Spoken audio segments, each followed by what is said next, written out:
Domethënë, pavarësisht se lidhjet bëheshin, prokuroria tha, ky personi që ngjan për shkrimi, nuk e dim kush është, po dim që nuk është ai. Pastaj erdhi një gazetar italian që më thanë që ka vllai kryeministrit çështjen e call centrave dhe shkoi para kryeministrisë, ai t'i lutej kryeministrit që të ndalonte mashtrimin e qytetarëve italian. Tani dalim te kjo çështje dhe do përfundojmë prap në SPAK me pyetjen: ka prova konkrete që SPAK-u mund t'i përdori për ta lidhur këtë? Se po e mbylla me këtë të fundit. Ka dy gjëra, njëra është ajo që thon amerikanët, nëse ngjan si rosak, ecën si rosak, bën si rosak, është rosak, dhe tjetra është ajo që thot kryeministri Rama, nëse nuk keni prova për ato që më akuzoni, FU. Dhe këtu në këtë jemi ne. Shqiptarëve, protestuesve, qytetarëve dhe çdo shqiptari që nuk bie dakord me hajdutrin permanente të Edi Ramës.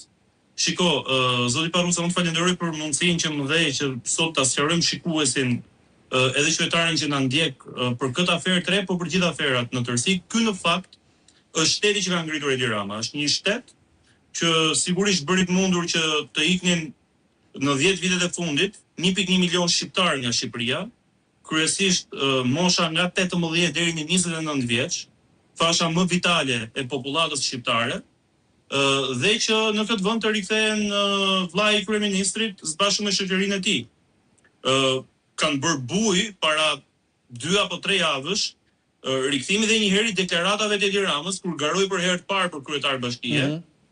Sfida që ai i drejtonte drejt për drejt atëherë Fatos Lubonjës, miku i tij ka hershëm në atë periudhë, kur i thonte që do ta shohësh që unë pasi të fitoj garën për kryetar bashkie të Tiranës dhe ta drejtoj për një sër mandatesh Bashkinë Tiranë, mbaj mend që unë do të jetoj sërish tek dhoma që ka lënë bosh vllai im Olsi, që ka ikur emigrant në Shtetet e Bashkuara të Amerikës, në shtëpinë e tij dhomë kuzhinë të prindërve të tij. Këto janë deklaratat e dhëna me zë dhe me figurë të Edi Ramës kur garonte për mandatin e parë si kryetar bashkie. Po të ecim fast forward tek Edi Rama i 2026-s, që ka një gjysmë mandati si ministër kulture, 2 vite, 3 mandate si kryetar bashkie dhe 13 vite duke hyrë në vitin e 14 si kryeministër, ti sot sheh realisht se kush është Edi Rama.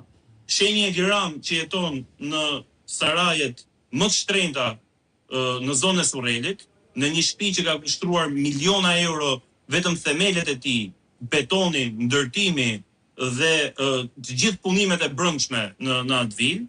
Sheh një Edi Ram që sot udhton me avion privat. Sheh një Edi Ram që e pi shishën e verës në drek 33.000 euro, Romane Konti, dhe këto nuk janë akuzat opozitës, këto janë akuzat që janë bërë nga njerëzit më pranë tij, nga zëvendësi i tij, zëvendës kryeministri Arben Ametaj, që thotë e kanë parë me sytë e mi. Sheh një Edi Ram që hap ekspozita personale në kryeqendrat metropolet më të mëdha të botës, me zgaravinat e tij, të cilat nuk i hapi asnjë moment deri ditën që u bë kryeministër, pra befas ti sheh një piktor të rilindur edhe piktorin, i cili këto ekspozita i përdor edhe për pastrim parash. Sheh një Edi Ram që refuzon të deklarojë shpenzime të tilla në deklaratën e tij të pasurisë.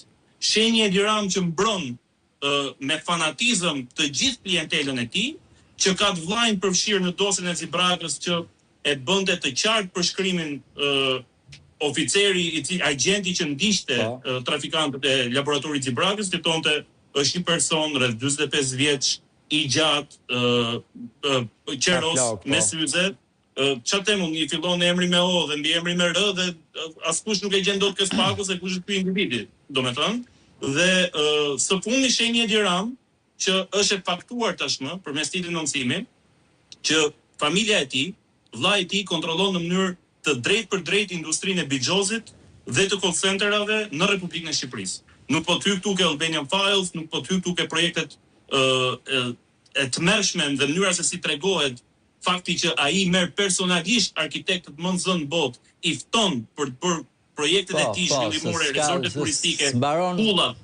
S'na del koha ti përmendim gjitha. Nuk na del koha ti përmendim gjitha, mos përmendim trafikun e drogës që merret vet, Arubën, zyrtarët që çon në Aruba për të ndarë Shqipërinë si një çiftlik privat etj, por të mbetemi ke kjo